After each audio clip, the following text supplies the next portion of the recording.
Welcome to Foreign Footprints, an Immigrantist podcast. I'm your host, Daniel Naderhead. And I'm your other host, Amna Bachirovich. Good afternoon, Amna. How are you? I'm good. How are you?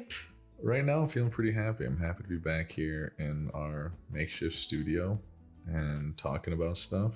And for me, having a free weekend, it's going to feel nice to have my mind free of work and be able to do fun stuff. Agreed. Especially after the last few weeks, been go. This week has been pretty chill, so I'm happy about it. And we're hitting a high for December today of 55, so I can't complain. 55? In December. You want to go to the beach? That sounds like paradise to me. Spring in December. How weird. That's my peak. Your peak? Yep. Speaking of peaks, we want to introduce peaks and pits to every episode. So just a little bit of background on that. Peak would just be a highlight of your week, something that went really well, something that you're happy about, or maybe looking forward to. And then your pit would be something that maybe didn't go your way or kind of was like a bummer throughout the week. Okie dokie. Highs and lows then. Okay. Yeah, highs and lows. You can even refer to that, actually. Yeah, I like peaks and pits, though. It sounds cooler. Reminds me of mountains, that's why. Yeah, it really paints a picture of like novels for me, like mountains and like, I don't want to say despairs, but just really big imagery in my head, peaks and pits. I love that. Well, do you mind if I go first? Go ahead. Take it away. All right. Oh, well, trying to think of a pit.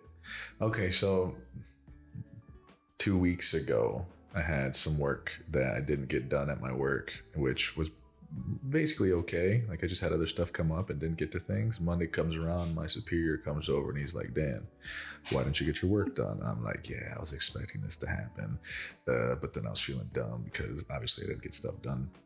But it was a really good conversation. Just I'd say a good leader stepping up and saying what's going on, how can we create success? But in the back of my mind, I'm like, man, I gotta like do my stuff this week. So I was feeling kind of nervy all week, making sure I'm working extra time here, making sure I'm doing stuff there. So that was kind of my pit, is just feeling like frazzled throughout the week. Especially this time of year, it's so hard to not feel that way, feel overwhelmed. Yeah, why do you say that? Just so much going on. Like I feel like my calendar this month has just been filled up every single day. With what? Just random stuff. If it's for immigrantness, if it's for work, if it's for personal stuff, there's always something to do every day. And that's why like this weekend, I'm excited that this is like the only thing that I have pre-planned all weekend. And I'm just ready to enjoy the rest of my Saturday and Sunday. Yeah, it's crazy. I've been crazy packed as well. Work has been busy, and then I've got a few extracurricular things that I've been trying to do. Like I need to play soccer. I got to get my physicalness out. And then also I'm trying to create this art party, which sounds weird to say it like that. Interesting. Yeah. My whole goal, well, my group's goal is to have this thing where we can bring local living artists, put stuff up in my house, actually. So it kind of looks like it's a home collection, but it's going to be stuff for sale. Have people, I guess, be a little bit more connected to it rather than having to go to an art museum or a gallery and like, I guess lower the brow a little bit. It's not highbrow. That's pretty cool. And you have the perfect house for it. Right? That's what I'm saying. So I'll just describe the house for people that don't get to see it right now. It's built in 1887, Heritage Hill house. It's got massive pocket doors everywhere, really ornate skeleton key locks, molding all around, which is like decorative wood, picture frame molding, they call it. It's got a lot of character. It's pretty huge, pretty tall, pretty fun. So super unique. Yeah, I think that'd be really fun to have art in the house. But anyway, trying to do that. So that's been like doing extracurricular work. And yeah, feeling frazzled to get everything done. The high then, well, first the high was finishing everything on Friday. And I was like, I'm free, baby. Like got my stuff done. And I had water damage in my house a long time ago. So it was basically 2 years ago, got it fixed. Year later, same spot gets damaged.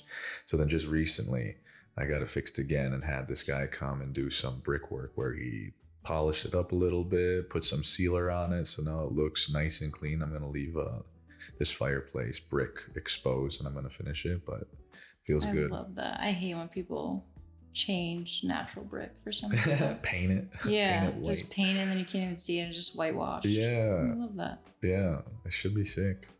One of the rooms that was damaged was gonna be my master bedroom, which I've been living in, like a side room for a while. But anyway, I'm excited to be able to get to start doing that. Hopefully get that room painted and upgraded and get myself in this nice new room. Nice. Sounds like you've made a lot of progress. So even stuff that stressed you out ended up being a peak, huh? Yeah, you're right. Yeah. See, there's always an from upside. That pit, climbed into the peak. Your pit turned into a peak eventually. Yeah. Mm-hmm. That's why I wanted to do this. I like highlighting how good things and bad things are correlated.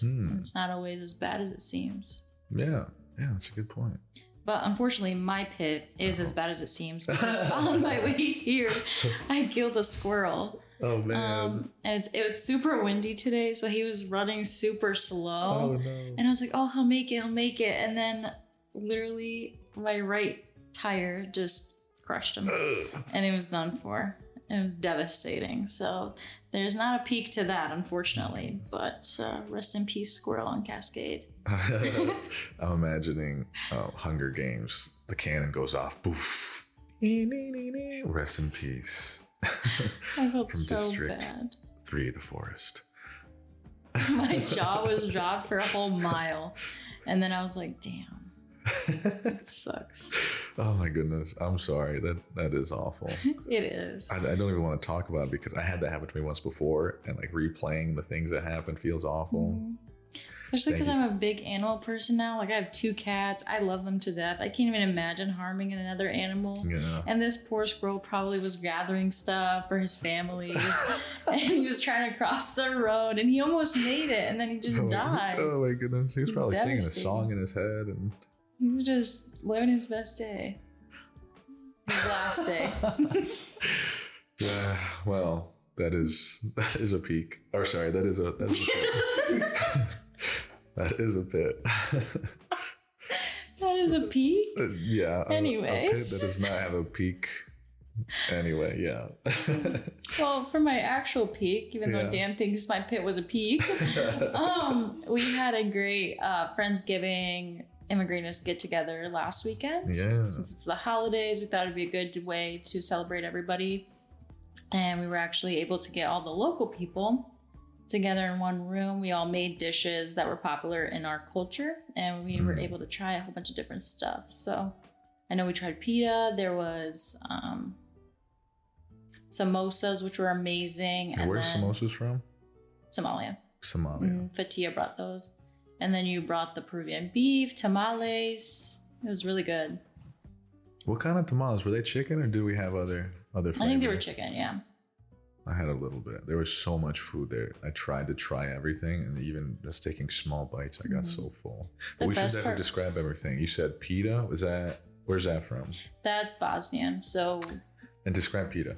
It's like a pillowy, fluffy dough filled with different things. So you could do potato, spinach, and beef, and then sometimes, like seasonally, they'll do like pumpkin. And then we also had a bunch of desserts as well. I can't remember what they were called. We had tons of desserts, yeah. Yeah, but I remember Rawan brought these they look like little pancakes, and then they were filled with this like cream, and then some green garnish on top. That cream was crazy. Good. Yeah, those were I'm not too much of a amazing. sweets person, but something about the cream was perfectly fluffy, sweet, but not overly sweet. It was a good balance. Oh, it was so good. I ate like 10 and then asked for more. I'm trying to remember what else was there. There was lomo saltado, which is a Peruvian dish that I brought from not my home because I woke up late. I tried to lie to everybody and tell them that I made it, but I went to a local Peruvian restaurant. Anyway, lomo saltado is a tossed beef stir fry. So you'll get various spices and get into a wok because there's a Japanese culture that is influenced in Peru. And you'll get the steak and you get it in the pan, toss it, and you put onions, tomatoes. My mom does it, like she kind of makes up her own variations, but you put vegetables in it, and then cumin, and to me it's the special flavoring. There'll be other spices, but cumin is the one that makes it. With some potatoes for some reason, French fries. Yeah, this one had French fries. Yeah. They were pretty good. Yeah. So that was the Peruvian dish. Didn't we have? What else did we have? You said tamales. We had the lomo saltado. We had the pita. What Tinga? What's tinga? Oh, it's shredded chicken and chipotle tomato sauce. Oh, yeah. Oh, okay. And I started with tostadas and like sour cream. So we had tinga, which is shredded chicken with tomato sauce, and flavors were fantastic, juicy, warm, and you put it on top of a tostada with a little bit of sour cream first. Oh my goodness. The crunch. The crunch, the sauce, the flavor. And then Maxine also brought these little, like, it was kind of the same dough as pita, but they were rolled in little, like, bite sizes, basically, and they were filled with apples, right? Yeah. With apples, and those were really good. Those are my favorite. Man, making me hungry again. That was such a good meal. That was so much fun as well. It was fun to, like, it was like show and tell. I remember, like, in school we did show and tell. You'd bring something from home. Yeah. So this was kind of the same concept, but we all brought like different dishes and we went around the table and everybody explained what it was. Yeah. It was fun. I loved it. Yeah, me too. That was a lot of fun. And then after we got to play some games as well, because like the group isn't always together. We got small groups that get together. We'll get together on like teams.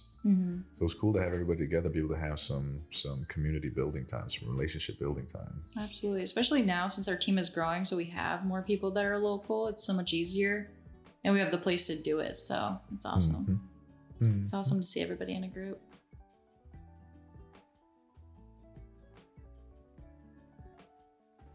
This episode is brought to you by Pilas. Are you unmotivated, feeling lazy, feeling bored? Pues ponte las pilas, so you get all the energy in the world. Now you can clean the whole house, mow the lawn, and finish that assignment. Pilas. Get some from your local Latino parent near you today. Well, thanks, Dan, for sharing your peaks and pits, and apparently both of my peaks. But since we're on the topic of the holiday season, let's transition into our topic of this episode, which is rest. Rest. What a wonderful thing. Something I haven't had much of since I moved the last 3 months. What kind of rest haven't you had? Physical? Emotional? Physical and mental rest. Mental. Like, you know, when you move and you're like, especially moving out for the first time, getting settled in. For the first time? Yep. You moved out from your parents' house? Yep. Oh man, that's gotta feel great. Yes. It's a lot though, because being the oldest and just moving out in an immigrant household isn't always as easy as it seems. Like, oh my goodness, in American society. Tell me your perspective. It was hard. Like our parents were pretty bummed about it. Pretty bummed? What does that mean? Because that sounds like an understatement. They were devastated, basically. Is that true? Yeah. Luckily, like my parents had an idea that we were going to move out for a little bit. So they were kind of okay with the idea once it came. Yeah. But then it ended up being sooner than we expected. So we moved out even sooner. Oh my goodness. And then just like moving out and it's the worst part for me was like seeing that room empty and like moving all that stuff. And my parents were very helpful and helped me move all my stuff and like going back and forth so many times, and then like just seeing how willing they were to help me, and then I was leaving. I felt guilty, really, for sure. But yeah, just the process of moving. Like I've moved my entire life, but like when you move out alone, it's hard. It's really hard because you depend on your parents and they depend on you. And I don't know, their biggest thing and worry was them not being able to still have my help because I wasn't living there. Have your help with everything, like all the stuff that I do for them, doctor's visits, appointments, calling, random things. That's a lot of translation. Yeah, things like that. So they, I don't know, they felt like they would lose that sense of connection to me, I guess. But if anything, it like strengthened our relationship by 1,000 times. Yeah. But like ever since we moved, it's been go every single weekend. Like personal stuff, work stuff with immigrantness, all kinds of stuff. So just how long ago did you move? It's been like 3 months now. 3 months. Yeah. And I was just telling somebody how this is the first weekend that I have nothing planned, where I'll just be at home unless I choose to like do something like activities or whatever. But besides that, I have nothing planned. How's your home? It's great. Is it set up like Yeah. really, really warm and cozy? Yeah, it's funny because like that typical like especially Bosnian household, everything's like wood and like those dark vibes. Dark? Because I'm imagining like earthy dark, like greens and blues. Is that kind No? of like when I think of like a typical Bosnian home, it's gonna be like leather couches, sofas, like wood tables, and then like a whole bunch of decorations everywhere. Yeah. And then like when we wanted to go for a different vibe, like an earthy, more organic vibe, like natural colors, natural wood, beiges, earthy tones, it's like beiges. complete opposite. So it's Oh, super really? cozy. Yeah. So that's your place now. Yeah. Is it a house or an apartment? It's an apartment. Okay. So And not you in got this to paint economy. You got to paint it. No. Oh. No, it just came already beige, so we just kept it. Okay. But it's nice. It's a nice area. Nice.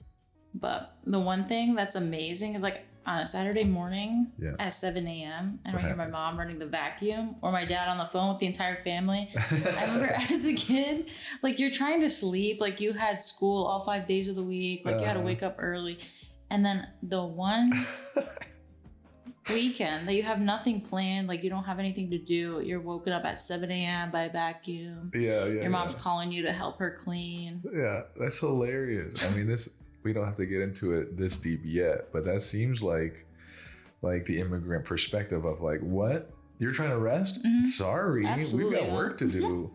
You thought you could sleep just because you had a hard week being a student? No, you need You to help had a hard week going to school? having school. Excuse me. That's all you had to do? Get up at 7 and help me do the things in the house. That's a good point too. That reminds me of like growing up. I remember never being able to complain because whatever I complained about is 10 times worse on their side. Yeah, right. Like I remember like in one of the neighborhoods that we moved to, like I had to walk almost like half a mile to get to the bus stop in the winter at like 6 a.m. Sheesh. And it's like dark and it's freezing outside. And I remember my dad always telling me, yeah, well, I had to walk 3 miles uphill, like foot of snow. It was up to my knees, blah, blah, blah. And I'm like, okay, well, that was back then. Right. But it's funny how every dad has the same exact story. Yeah. Very ironic. That's funny. My dad doesn't, so that's my white side. He doesn't really talk like that. Although he did do a lot of stuff like that. He would ride his bike into school. His parents he was the baby of the family, so much so where like his family would just leave him. He said he was like 18, maybe a little younger, but they'd be like, hey, he'd find a note on the wall at the house. We're gonna be gone at the cabin for 3 months. See you soon. Dang. Just leave him, and he starts taking care of himself. But I remember him having to like ride his bike everywhere, take care of himself like that. All right, I kind of derailed us there. But to bring it back to the topic then, you're saying you moved out and it's nice to be able to have your own space where you can relax and rest. Absolutely. What was it like at your family's place? Because you were alluding to it saying like you always got to help out. You always got to be doing stuff. Did your parents rest well? Did they take breaks? Not really. No? My mom, it's funny that you mentioned that because my mom, every time she would have like a weekend off or it'd be a holiday where it's an extended weekend off, she always bombarded herself with house chores or other to-dos, and it was always something. And so growing up, I always felt like because I had such a long to-do list of like my own personal stuff to do and then my family's stuff to do, I always felt productive because I'd get it done because I had no choice. And like for me in my brain, multitasking and getting everything done was productive. So I was like exceeding in that area. Yeah. And so I never even considered like you need rest. It almost felt like it was forbidden because you always had to do stuff. Yeah. That's funny that you say forbidden because I was similar for the way I was raised. So like to go back to the original OG of the family, my grandma, she was a really hard worker because she was a single mother. And she had like, I want to say it was 8 kids to provide for, but that was like, we got to work continuously. Wake up in the morning, we got to go and row in the canoe over to their hidden farmland because otherwise people would steal from them. Do their work in the farm. Okay, come back, take care of the chores, whatever. But it was always, you got to continually work. Otherwise you're not providing. Otherwise you're not going to have a healthy family, healthy future. And that work ethic was definitely thrown on the kids as well. That's my mom's like, you got to work. as rest. My mom used to say, like, we're doing homework or something. She was like, oh, you look tired. Would you like to take a rest? I'm like, yeah, I don't want to do my homework right now. Okay, come do the dishes. No, I don't want to do that. Like, oh, you don't want to? And then we get like kind of arguing because I'm like saying I don't want to help. But that was the mentality for my mom, for sure, that she got from her grandma, was like, rest. You don't rest. Because if you're resting, then you're not working, providing, like trying to get up on life. To rest was to do something else. And that's something that like really has to be broken down for her. She like still doesn't like it. Yeah, like, yeah, now that you mentioned that, like rest from work, like work is exhausting, but resting in translation was doing house chores or cleaning up or doing the laundry or just tackling projects that you wouldn't otherwise tackle. And so for me, now that I'm older, I'm starting to realize like burnout is real. So when I'm not resting and I'm constantly doing stuff like productive, like for example, for the last 3 months, like been on a binge of like doing stuff always and being productive and like being gone all day and then finally coming home at the end of the day and being exhausted. And then it finally caught up to me where I'm like, I'm burnt out. I need a holiday break that's coming up to just chill. But has that experience altered how you view rest? Like, do you feel guilty when you rest? Do you prioritize it? Oh, that's a good question. Yeah, for sure. I think for me specifically, I think I need to earn rest. So like it needs to be, I feel successful when it's physical work. So I've worked hard physically, then I can earn my rest. Mental work is a little bit less. Yes, okay, if I could check some things off here and there, but yeah, I definitely think I have to earn it. Especially in my job now, where I'm an engineer and I've transitioned from being a city engineer where I didn't do a lot of design work, now going to this new firm. I've been here for about a year and I've got brand new engineering tasks, engineering problems I need to solve, and engineering skills that I haven't used in a very long time, since college. Like, man, I got to relearn all this. And I feel bad when I'm like not working productively, which is a part of the learning curve. It's going to happen. Although it's like, all right, I need to learn how to do these things. Like I got to take my time to read through a bunch of like papers and whatnot. It's like, wow, I do not feel like I'm valuable right now. The work isn't valuable right now. So it doesn't feel like I should rest. I don't know, did that happen to you? Yeah, where you have to earn your rest? Yeah, I can relate to that. So for me, like the physical work that you mentioned, that's like makes me think of like when I'm working out and pushing myself every day, and then I feel like maybe I had a bad workout one day. Yeah. It didn't feel good or whatever, and then I feel like I didn't deserve rest the next day or something. Or like I even correlate it to rest days. You know how like when you work out, say for 5 days a week, and then you should probably have 2 rest days. I always feel guilty and I never knew why. And that's because of like this perception of you always have to be doing something. And like seeing that growing up, like, oh, my parents have the day off. Like they should be just chilling, resting, maybe watching a movie, whatever, like just relaxing. And they never did. Right. So then growing up, when I don't have something to do, I like spiral. I like find something to do. Yeah. So it's like that inner voice is like, if I'm sitting too long, like that's wrong. Yeah, I'm not doing anything with my life. Yeah. And then it kind of goes into the spiral of like, what am I doing with my life? Why am I tired? Why am I burnt out? Why am I, you keep going through all these like curves of guilt and doubt in yourself, I guess. Yeah. But I think like recently I've been realizing that I am burnt out, and I'm like, okay, we're going to take a step back. How did you realize you're burnt out? Just uninspired, unmotivated to do things that I would normally be like super motivated to do. Like even for like simple things that have to do with like, that I love, like going to the gym. Sometimes I don't feel like going when that's like what I look forward to, because I work from home. So it's like, I'm sitting at home all day staring at a screen. And then like, as soon as I clock out at 5, I want to go do something. I want to go to the gym. But then sometimes it would hit that time and it's like, I don't want to do anything. And that's kind of when I realized like, I need some rest. I need to relax and just take care of myself. So I've been prioritizing that a little bit more.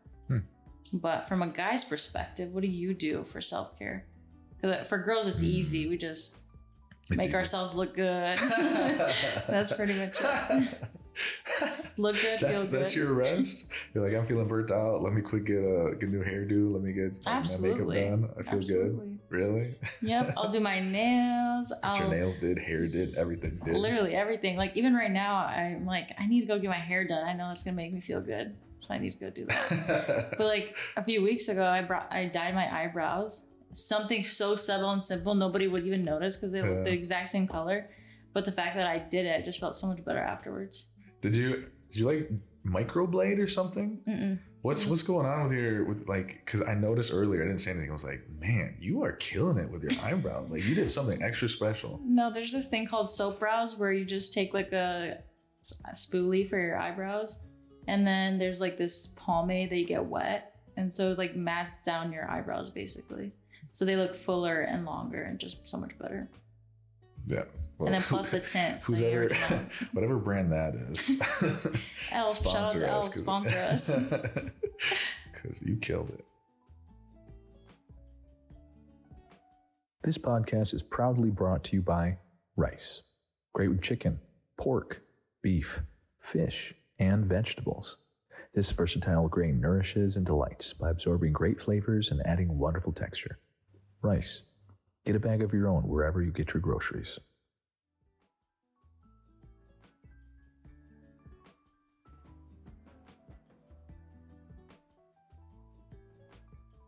So what do I do for rest? I do think there's, like I was saying earlier, there's that kind of narrative in my head of having to provide to be able to earn my rest. Although I definitely try to slow down and be present to really rest. So for me, when my mind is feeling frazzled, like I got to run, that's where I don't feel like I'm resting and recharging. So I'll try to write or sit down. And recently I've been trying to get into breathing, kind of like yoga, where you're like really focusing on your breathing and slow your body down. I love yoga. Yeah. Mm-hmm. It's so hard for me. I can't. It is. If you're not flexible, it's very hard. And I'm weak. That's what I learned. I'm like trying to do these poses and I'm like, well, I'm shaking. Like, this is crazy. I thought I was an athlete. I thought I was strong. Just got to keep going. Yeah. But yeah, so I'll try to, when I'm really feeling like I need rest, like, okay, hold on a second. Let me just be present. Let me write because that helps me focus. Like I write in cursive as well. And if I'm really trying to feel good, I'm like, okay, let me make this like shape really nicely. Helps me focus, zone in, slow my body, slow my brain.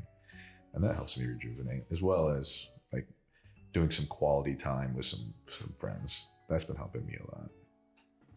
That's awesome. Yeah, I think my biggest thing too is like being alone. I don't know if you like being alone, but when my solitude. Yeah, like when I need rest, I like to just be alone and just be mellowed out. Yeah. And I've been journaling a lot too recently. Mm-hmm. It's been helping me kind of take my thoughts out of my brain and put it on paper, and then I feel relieved. Mm-hmm. So that's another. This may be kind of a big jump, but I listened to this podcast talking about stress and burnout. The book is called Burnout. Well, no, it's called Burnout, but it's listed a bunch of times on the cover. Anyway, they talk about emotions having a beginning, middle, and end.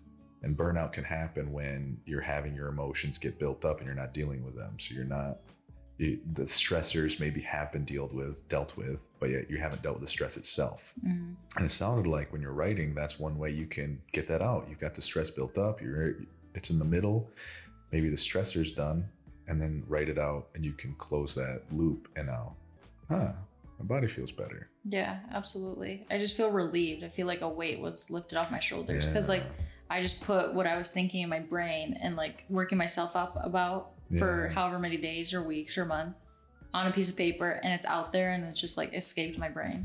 Yeah, I feel it. That's definitely an outlet for me as well.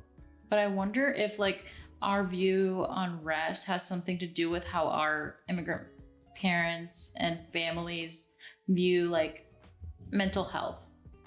Ooh, that's a good question. I feel like the older that I get, the more in tune I am with that, and kind of realizing like growing up, nobody ever really focused on mental health. So I wonder if it's the same thing. Like they never focused on rest, so it correlated to their mental health. Yeah, I completely agree with that. I know from my mom's side, like it's basically stupid for you to think about mental health. It's like, excuse me, like we gotta survive out here. What the hell are you talking about? Like feeling sad? I thought you were talking about like emotions. You're depressed? What do you mean? You have food, you have a roof over your head, you have shelter. Yeah, what are you stop being talking about? stupid. You don't deserve to feel emotions if you're not like running from danger. Come on now. You have to protect yourself continuously. Yeah. It was the same thing like with complaining. And then once I got to a certain age, my mom would like I would come home from school or from work and she'd be like, oh, like, are you tired? Did you have a long day? Whatever. And I would always, even if it was the worst day of my life, be like, no, I'm good. I had a great day. Dang. Because it was always followed up with, oh yeah, well, I had a long day too. And this happened and that happened. And always like mitigated what you were going through. Yeah. Like you're being a burden sharing that you had a bad day. Mm-hmm. And it's the same. It's definitely the same thing with mental health. Like I know people that struggle with depression and anxiety and things like that. And their parents just kind of dismissed it. Like that's not real. Yeah. Like I don't suffer with depression, anxiety, but I went through a war and I had to come to a different country and build a whole life. So it's not valid that you feel that way. Man, okay, this will be some harsh language, but this is very true. I saw this one Nigerian person post about something similar on TikTok or whatever, and this happened to my mom as well. So this is what happens. We're like talking about like depression, right? It's like, what, depression? What are you talking about, depression? Like, no, you don't feel that. Like, yes, everybody wants to kill themselves every once in a while, but like, no, you can't just like be depressed. You have to be able to get up and get over it. Mm-hmm. That was the Nigerian dude talking about it with his dad, and he's like, looks to the camera like, bro, we got to deal with this with our parents. Like, that is not normal to feel these things. We got to be able to talk this out. We got to be able to help ourselves get our emotions dealt with in a healthy way. Yeah. It's just they don't want to believe it. Like I know for a fact they get anxious, they go through depressive episodes, all this stuff. Like I know, like for a fact, my dad went through a whole war and like concentration camps and things like that. And you're telling me that never affected you? Just went on your merry way and we're fine? Like there's no way. Right. I just don't believe it. I just don't think they want to correlate it with a specific like word. Yeah. And then maybe makes them feel less than because of that. Yeah. Do you think it would make them feel, like you said, less than, but like weak as well? Yeah. Because I wonder too, now that we're talking about it, like coming here and like that's so brave to like come to a different country and like start all over, leave everything behind that you knew. Like that's very brave. Yeah. And then for you to sit back and realize, this gave me depression, or I'm suffering from like anxiety or panic attacks or things like that, or PTSD from certain events. Yeah, I think it maybe makes them feel like they're weak, but I don't think it's a weakness. For sure. Yeah, I see that 100 times like the same. My mom would always like you're saying, kind of gaslight you into saying like you shouldn't feel this, you shouldn't feel it because like you can't feel these things, you can't be weak. Because 20 years ago I had to walk in snow up to my ankles or up to my knees. Yeah. And you get to go on a bus and all you have to do is wait outside for 20 minutes. Right. You have everything you need. My little sister, she's in engineering as well, and she, of course, the woman experience is completely different than the male experience, but she'll talk about microaggressions, and she's a Latina in STEM, which is really rare. Like being a woman in general and being Hispanic in STEM is rare. Absolutely. But she'll talk about microaggressions and how it's really frustrating. Like she doesn't feel like connected, feel at home, and whatever. And like when that gets brought up, my mom gets pissed. She's like, microaggressions? Like, what are you talking about? Like micro? Like I came and had this and this. Like, yes, that was terrible. You had like direct racism and that's awful. And she's like, so like you should be feeling blah, blah, blah. I'm like, all right. This is gonna be some work. You have the opportunity to come and study in America and you're in STEM, all this stuff, but right. It's interesting. Hassan, do you know Hassan Minaj? He's a comedian. No. He's I forget if he's Indian or Pakistani, but he's Indian. And he talks about that as well. He'll make it into a big joke, but he talks about immigrants, like first generation immigrants will pay it's like the racist tax, the immigrant tax. So they'll take that blatant like outsider language, that blatant stuff of like you're different from us. And I'm like, yeah, of course, because like I moved here, like I came here, I'm different. While people that were raised since they were young here are like, but I'm basically one of you guys. Like you can't talk to me that way. Like these microaggressions piss me off because it shows that you think I'm an outsider. And then parents won't understand that because, like, of course, like you pay the immigrant tax, you pay that racist tax to be a part of this new world, this better community. Like a consequence, basically. Yeah. Although it's like, again, from his label, it's a tax. It's like you paid to get here, and you'll also have to pay this additional fee of people being weird to you. People saying like, I don't really like your kind around my kind. Like, you can't date my daughter because you're Indian, which is a story that he talks about. But yeah, so then the second generation, the kids that are like younger and start growing up here, they want to bond with their peers. They want to fit in. And they're like, well, why do you guys think I'm weird? Because I'm a little bit different than you. Like, I have different food. I have a little bit of a different dress, but like I speak the same language. Like, we're all growing up in the same culture right now.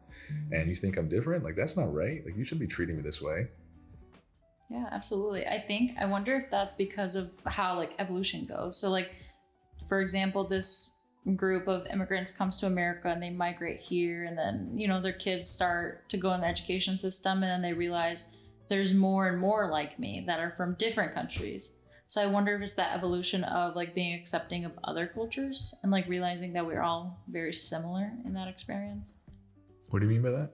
So like as time goes on, like for example, since my parents would be that first generation, they came with a bunch of other Bosnians, and that's acceptable because they're all the same. But then they start to realize, there's like a different culture that comes here, and we keep expanding in immigrant numbers. And then once those first generation or second generations technically would start going into the schooling system, they're also bundled up with all these different kids that are from different cultures and different parts of the world, and speak different languages and dress differently and eat different foods differently, because we have to all learn English somehow.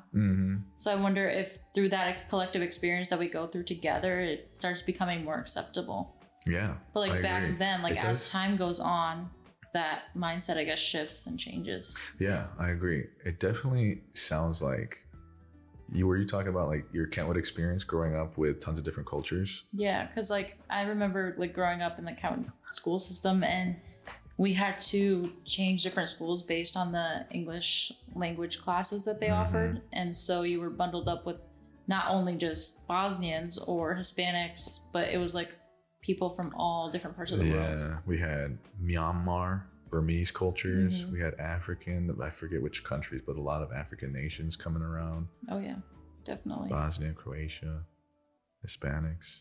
I love that. So when my East Kentwood soccer team, my senior year, we won state and had, I forget the number, but it was something like 12 nations represented. It was crazy. But it's all to amazing. Say that I agree with you. Like, when you can get that bigger experience of, like my way isn't right, it's just a way. My culture is, a culture of expression, a culture of family, a culture of food. And what's yours? Like share your way, not like the right way or wrong way. Although I do think that is a very unique perspective that we get going to East Kentwood, where there's tons of different cultural groups brought into that same school. Because I know that's not typical. Yeah, absolutely. And now they're one of the most diverse schools in Michigan. So it just goes to show the growing population. Correction, fact check. It is one of the. It is the most diverse school in Michigan. That's pretty cool.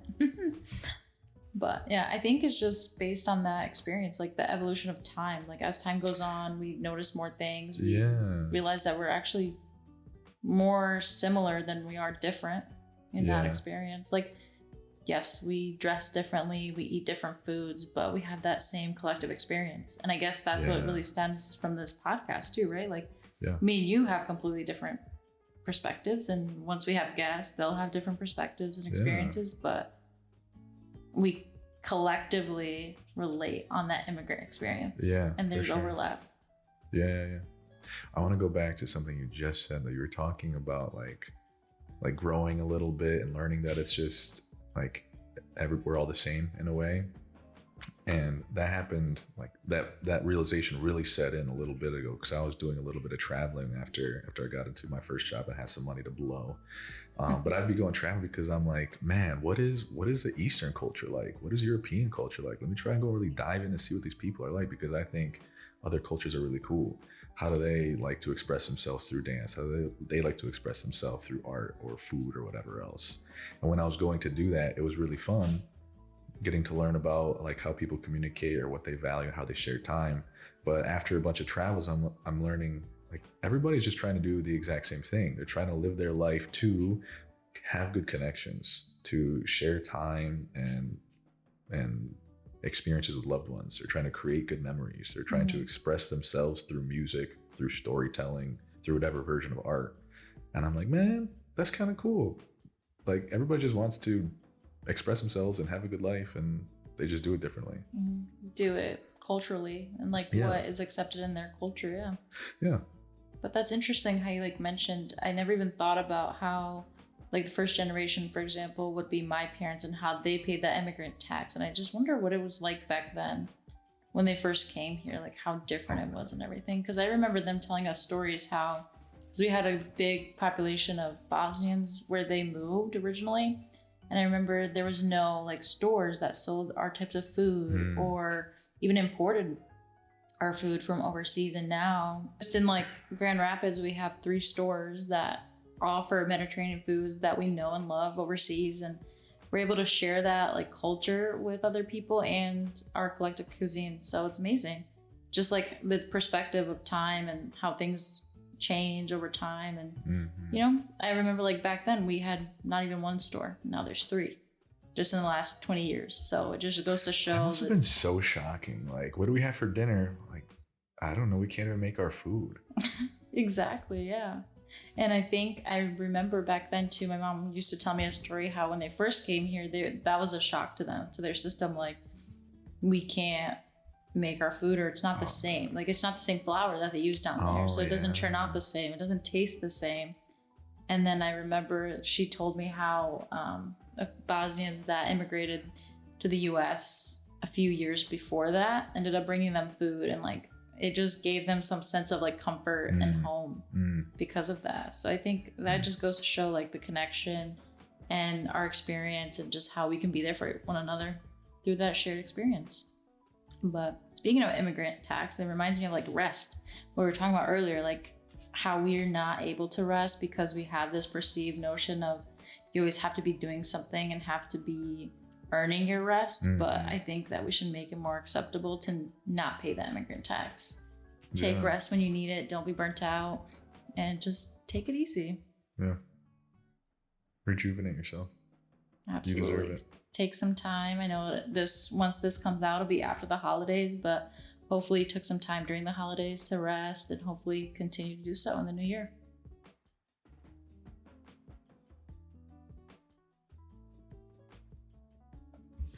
Thanks for tuning in to this week's episode of Foreign Footprints. We'll see you in the next episode. Continue on your path to growth and greatness.